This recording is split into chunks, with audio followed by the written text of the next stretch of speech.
ነሐሴ 8 ቀን 1963 ዓመተ ምህረት በጨለማ በተዋጠው በእንግሊዝ የገጠር መንገድ አንድ የፖስታ ባቡር በሚሊዮኖች የሚቆጠር ገንዘብ ጭኖ በከፍተኛ ፍጥነት ይጓዛል። በድንገት ግን ከፊት ለፊቱ የቀይ መብራት ይበራል። አሽከርካሪውን በድንጋጤ ባቡሩን ሲያቆም፣ ይህ ድርጊት በታሪክ ውስጥ በከፍተኛ ጥንቃቄ የታቀደና ታላቁ የባቡር ዘረፋ ተብሎ የሚታወቀው ክስተት መጀመሪያ እንደሚሆን አልጠረጠረም ነበር። ያለምንም ጥይት ተኩስ በሰከንዶች ውስጥ የጠፋው 2.6 ሚሊዮን ፓውንድ ዓለምን አስገረመ። ነገር ግን ይህ በጣም ጥንቃቄ የተሞላበት እቅድ በአንድ አስገራሚ ስህተት ምክንያት እንዴት ሊጋለጥ ቻለ? ይህ በታሪክ ውስጥ እጅግ አስገራሚ የሆነው የሌቦችና የፖሊሶች ፍልሚያ እውነተኛ ታሪክ ነው።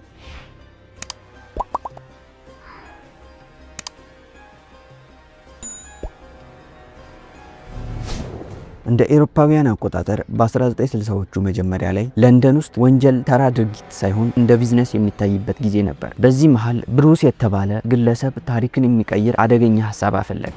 ብሩስ ተራ ሌባ አልነበረም። እሱ ጥንቁቅ የቅንጦት ህይወት የሚወድና እያንዳንዱን እርምጃ በዝርዝር የሚያሰላ ስትራቴጂስት ነበር። እቅዱን ከግላስኮ ከተማ ወደ ለንደን የሚጓዘውን የሮያል ሜል ባቡርን መዝረፍ ነበር። ነገር ግን ይህንን ለማድረግ ጥቂት ሰዎች ብቻ በቂ አልነበሩም። ብሩስ ዘፊርም በመባል የሚታወቁትን 15 ያህል የተመረጡ ወንጀለኞችን አሰባሰበ። እያንዳንዳቸው የየራሳቸው ልዩ ሙያ ነበራቸው። አንዳንዶቹ መኪና በማሽከርከር፣ ሌሎቹ በጉልበት ስራ፣ ሌሎቹ ደግሞ በመረጃ አሰባሰብ የተካኑ ነበሩ። ይሁን እንጂ አንድ ትልቅ ችግር ነበረባቸው። ባቡሩ መቼና የት ጋር እንደሚቆም እንዲሁም በውስጡ ምን ያህል ገንዘብ እንደሚኖር የሚያውቅ የውስጥ ሰው ያስፈልጋቸው ነበር። እዚህ ጋርም ዘአልስተርማን በመባል የሚታወቀው ሚስጥራዊ ሰው ወደ ታሪኩ ይገባል። ይህ ሰው በፖስታ ቤት ውስጥ የሚሰራና የባቡሩን የጊዜ ሰሌዳ እና የገንዘቡን መጠን ጠንቅቆ የሚያውቅ ነበር። የሱ መረጃም የዘረፋው የጀርባ አጥንት ሆነላቸው።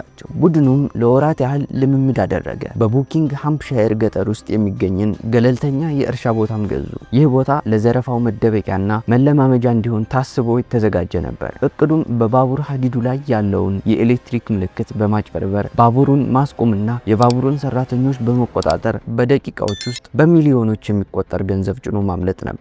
በዚህም ጊዜ ምንም አይነት የጦር መሳሪያ ላለመጠቀምም ወስነው ነበር። ምክንያቱም የጦር መሳሪያ ከተጠቀሙ የፖሊስ ክትትል እንደሚበዛ ያውቁ ነበር። ሁሉም ነገርም በዝምታና በብልሃት መከናወን ነበረበት። ነሐሴ 8 ቀን 1963 ከሌሊቱ 3 ሰዓት ላይ 15ቱ ሰዎች ፊታቸውን ተሸፍነው ለዘመናት የማይረሳውን ወንጀል ለመፈጸም ወደ ባቡር ሀዲዱ አመሩ። በዛ ሰዓት በሴርስ ክሮሲንግ አካባቢ ምሽቱ ጭር ያለ ነበር። 15ቱ ዘራፊዎች በሁለት ቡድን ተከፍለው በባቡር ሀዲዱ ዳርቻ ተሸሽገዋል። ብሩስም ሰዓቱን እየተጠባበቀ ነበር። ባቡሩም ሊመጣ ጥቂት ደቂቃዎች ብቻ ቀርተውታል። እቅዳቸው እጅግ በብልህነት የተሞላ ነበር። በመቀጠልም በባቡር ሀዲዱ ላይ ያለውን የኤሌክትሪክ ምልክት ለመቆጣጠር ወሰኑ። ከመካከላቸው አንዱም ወደ ምልክት መስጫው ሳጥን በመሄድ አረንጓዴውን መብራት በጥቁር ጓንት ሸፈነው። ከዚያም በባትሪ የሚሰራ ቀይ መብራት አበራበት። በዚህም ጊዜ ከሩቅ የባቡሩ ድምፅ ተሰማ። የሮያል ሜል ባቡር ሹፌር ጃክ ዊታም ባልተለመደ ቦታ ላይ የቀይ መብራት ምልክት ሲያይ ግራ ተጋባ። ሆኖም የደህንነት ደንቡን በማክበር ባቡሩን አቆመ። ረዳቱም ዴቪድ ሚልስ ለምን እንደቆሙ ለማየትም ከባቡሩ ወረደ። ነገር ግን ልክ መሬት እንደረገጠ ከጨለማው ውስጥ የወጡ ሰዎች በድንገት ያዙት። በዚህ መሃል ሌሎች ዘራፊዎች ወደ ባቡሩ ገቡ። ሹፌሩ ጃክ ዊታም ለመከላከል ቢሞክርም አንደኛው ዘራፊ በብረት ዱላ ራሱ ላይ መታው። ጃክም ራሱን ስቶ ወደቀ።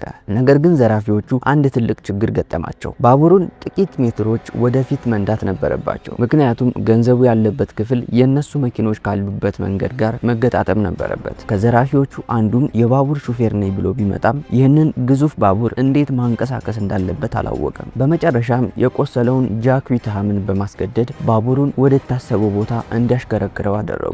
ባቡሩ በትክክለኛ ቦታ ላይ ሲቆምም ዘራፊዎቹ በሰንሰለት የታሰሩትን ገንዘቡ ያለባቸውን ክፍሎች በመጥረቢያ መሰባበር ጀመሩ። በውስጡ የነበሩትም 5 የፖስታ ሰራተኞች ምን እየተካሄደ እንዳለ እንኳ ሳይረዱ በሽጉጥ በማስፈራራት መሬት ላይ እንዲተኙ ተደረገ።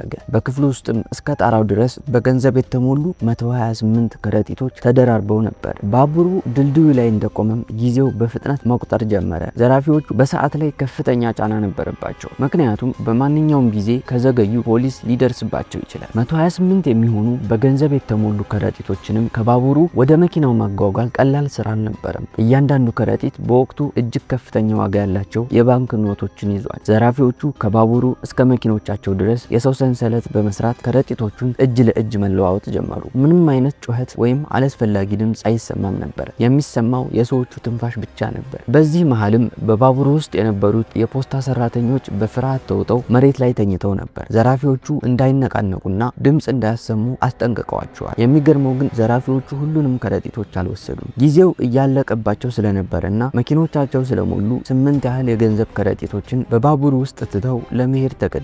ያም ሆኖ ግን የጫኑት የገንዘብ መጠን 2.6 ሚሊዮን ፓውንድ ወይም በዛሬው ስሌት ከ60 ሚሊዮን ዶላር በላይ ይገመት ነበር። ጠቅላላ ዘረፋው የወሰደው 20 ደቂቃ ብቻ ነበር። ልክ ስራቸውን እንደጨረሱም ብሩስ ትዕዛዝ ሰጠ።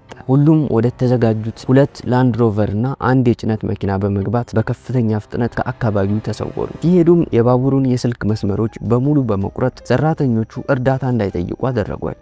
ወደ ገዙት የእርሻ ቦታም ከደረሱ በኋላ ድላቸውን ማክበር ጀመሩ። ገንዘቡን መሬት ላይ ዘርግፈው ሲመለከቱትም አይናቸውን ማመን አቃታቸው። በአንድ ሌሊት የእንግሊዝ ታላቅ ባለሀብት ሆነዋል። እቅዱ እስከዚህ ድረስ በሰላም እየሄደ ነበር። ነገር ግን በዓለም ታሪክ ታላቅ ከሚባሉት የወንጀል ምርመራዎች አንዱ ገና እየተጀመረ ነው። ፖሊስ የዘረፋውን ዜና እንደሰማም መላው እንግሊዝን የሚያናውጥ አሰሳ ጀመረ። ዘራፊዎቹም ለወራት ያቀዱት ሴራ ሰምሮ በሚሊዮኖች የሚቆጠር ገንዘብ ከፊታቸው ተዘርግቷል። የመጀመሪያ ስራቸውም ገንዘቡን መከፋፈል ነበር። እያንዳንዱ አባልም በወቅቱ እጅግ ግዙፍ የሚባል የሀብት ድርሻ ደረሰው። ሆኖም ግን ደስታቸው ብዙም አልቆየም። ሬዲዮን ሲከፍቱ መላው የእንግሊዝ ፖሊስ በታሪክ ባልታየ መልኩ እንደተሰማራ ተነገረ። ፖሊስ በየመንገዱ ፍተሻ ጀምሮ ነበር። ድንበሮችም ተዘግተዋል። እናም የዘረፋው ዜና በዓለም ዙሪያም ተሰራጨ። ብሩስ መጀመሪያ አቅዶት የነበረው ቡድኑ ለሳምንታት በዚያው እርሻ ውስጥ እንዲደበቅ ነበር። ነገር ግን ፖሊስ ከአካባቢው ነዋሪዎች መረጃ እየሰበሰበ ወደ እነሱ እየተቃረበ መሆኑን ሲያውቅ እቅዳቸው ተቀየረ። ፖሊስ ከዘረፋው ቦታ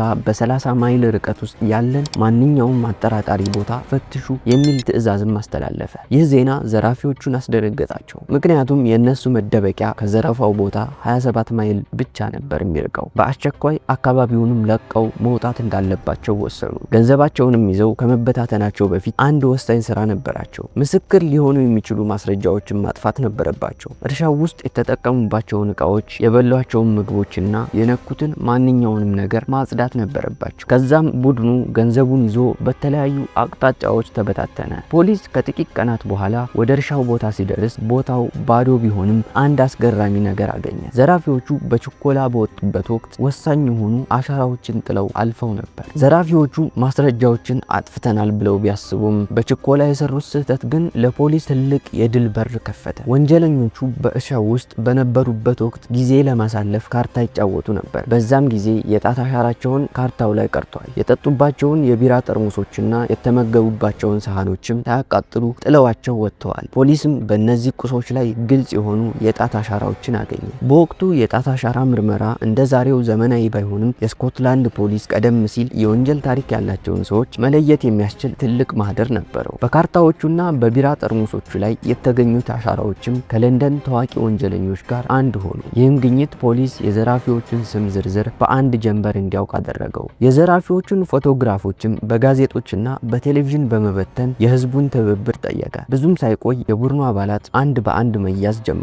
አንዳንዶቹ ገንዘቡን ይዘው ለማምለጥ ሲሞክሩ፣ አንዳንዶቹ ደግሞ በቅርብ ጓደኞቻቸው ጥቆማ ተያዙ። ሮጀር የተባለው አባል ዘረፋው ከተፈጸመ ከጥቂት ቀናት በኋላ የተያዘ የመጀመሪያው ሰው ሆነ። ፖሊስ እያንዳንዱን እንቅስቃሴ ይከታተል ስለነበር ዘራፊዎቹ የዘረፉትን ገንዘብ እንኳን ማውጣት አልቻሉ። ነገር ግን ሁለት ዋና ሰዎች አሁን በነጻነት ይንቀሳቀሱ ነበር። አንደኛው የቡድኑ መሪ ብሩስ ሲሆን ሁለተኛው ደግሞ በዓለም ታዋቂ ሰው የሆነው ሮኒ ቢክስ ነበር። ፖሊስ እነዚህን ሰዎች ለማግኘት ትልቅ ወጥመድ ቢዘረጋም እነሱ ግን ከአገር ለመውጣት መንገድ እየፈለጉ ነበር። እንደ ኤሮፓውያን አቆጣጠር በ1964 ዓ.ም በታላቁ የብሪታንያ ፍርድ ቤት የታየው የዘራፊዎቹ መዝገብ አስደንጋጭ ነበር። ፖሊስ አብዛኞቹን የቡድኑን አባላት በቁጥጥር ስር መዋል ችሎ ነበር። ዳኛው ወንጀሉን የሀገሪቱን የደም ስር እንደመንካት ቆጥረውት ስለነበር ቅጣቱ እጅግ ከባድ ነበር። አብዛኞቹ ዘራፊዎች የ30 ዓመት ጽኑ እስራት ተፈረደባቸው። ይህም በወቅቱ ለነበረው ወንጀል ያልተለመደና እጅግ ከፍተኛ ቅጣት ነበር። ነገር ግን ታሪኩ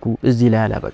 የቡድኑ አባል የሆነው ሮኒ ቢክስ በእስር ቤት ለመቆየት ምንም ፍላጎት አልነበረውም። ቢክስ የታሰረበትን እስር ቤት ለ15 ወራት ካጠና በኋላ በ1965 ድፍረት የተሞላበትን ድርጊት ፈጸመ። ከእስር ቤቱ ግድግዳ ላይ በገመድ መሰላል በመውረድ ከውጭ በሚጠብቀው መኪና ውስጥ ዘሎ በመግባት ተሰወረ። ሮኒ ቢግስ መጀመሪያ ወደ ፓሪስ በማቅናት የፊቱን ገጽታ በፕላስቲክ ሰርጀሪ አስቀየረ። ከዚያም ስሙን በመለወጥ ወደ አውስትራሊያ በመጨረሻም ብራዚል ወደምትገኘው ሪዮ ዴ ጄኔሮ አመራ። ቢግስ በብራዚል ለ36 ዓመታት በነጻነት ኖረ። የሚገርመው ግን ከፖሊስ ተደብቆ መኖር አልፈለገም። ይልቁንም የዘረፋውን ታሪክ ለቱሪስቶች እየተረከ ቲሸርት በመሸጥና በሙዚቃ ቪዲዮዎች ላይ በመታየት የዓለምን ፖሊስ በግልጽ ይሳለቅባቸው ነበር። ብራዚልና እንግሊዝ ወንጀለኛን አሳልፎ የመስጠት ስምምነት ስላልነበራቸው ፖሊስ ሊይዘውም አልቻለም። በሌላ በኩል የቡድኑ መሪ ብሩስ ለ5 ዓመታት ያህል በሜክሲኮና በካናዳ በስደት ከቆየ በኋላ የያዘው ገንዘብ ሲያልቅበት በድብቅ ወደ እንግሊዝ ተመለሰ። ሆኖም በ1968 ፖሊስ ደረሰበትና በቁጥጥር ስር ዋለ። እነዚህ ሰዎች በሚሊዮኖች የሚቆጠር ገንዘብ ቢዘርፉም አብዛኛዎቹ ሕይወታቸውን ያሳለፉት በመሸሽ በመደበቅና በእስር ቤት ውስጥ ነበር። የታላቁ የባቡር ዘረፋ ተዋናዮች መጨረሻ እጅግ አሳዛኝና አስተማሪ ነበር። በወቅቱ 2.6 ሚሊዮን ፓውንድ ሲዘርፉ ይህ ገንዘብ ለዘላለም በቅንጦት ያኖረናል ብለው አስበው ነበር። ነገር ግን እውነታው ተቃራኒ ሆነ። አብዛኛው የተዘረፈው ገንዘብ በጭራሽ አልተገኘም። ፖሊስ ማግኘት የቻለው ከጠቅላላው ገንዘብ ውስጥ ከ15% ያነሰውን ብቻ ነበር። ቀሪው በሚሊዮን የሚቆጠር ገንዘብ ለጠበቃዎች ክፍያ፣ ለሐሰተኛ ሰነዶች ዝግጅትና በዝርፊያው ለረዷቸው ወንጀለኞች የአፍ መዝጊያ ጉቦ ተከፍሎ ነበር። የቡድኑ መሪም ብሩስ ከ10 ዓመታት እስራት በኋላ ተፈቶ በድህነት ውስጥ ኖሮ በ2013 ከዚህ ዓለም በሞት ተለየ። የባቡሩን መረጃ አሳልፎ የሰጠው ሚስጥራዊ ሰው ግን ማንነቱ ሳይታወቅና ሳይያዝ እስከ መጨረሻው አመለጠ። ታላቁ የባቡር ዘረፋ በጥንቃቄ የታቀደ ቢመስልም ውድቀቱ ግን የሰው ልጅ ስህተት ውጤት ነበር። ዛሬም ድረስ በብሪታንያ ታሪክ ውስጥ ይህ ዘረፋ እንደ አስገራሚ የወንጀል ታሪክ ሲተረክ ይኖራል። ውድ የቻናሌ ተከታታዮች የዛሬው ታሪካችን ይህንን ይመስል ነበር። በቀጣይ ደግሞ ይህን የመሰሉና እውነተኛ የተረጋገጡ የወንጀል ታሪኮችን ከነማስረጃቸው አቀርብላችኋለሁ። አስተያየታችሁን የኮሜንት ቦታ ላይ አስቀምጡልኝ። ቪዲዮውን ከወደዳችሁት ላይክ እና ሼር ማድረጋችሁን እንዳትረሱ። ለቻናሉ አዲስ ከሆናችሁ ደግሞ ሰብስክራይብ በማድረግ ቤተሰብ መሆን ትችላላችሁ።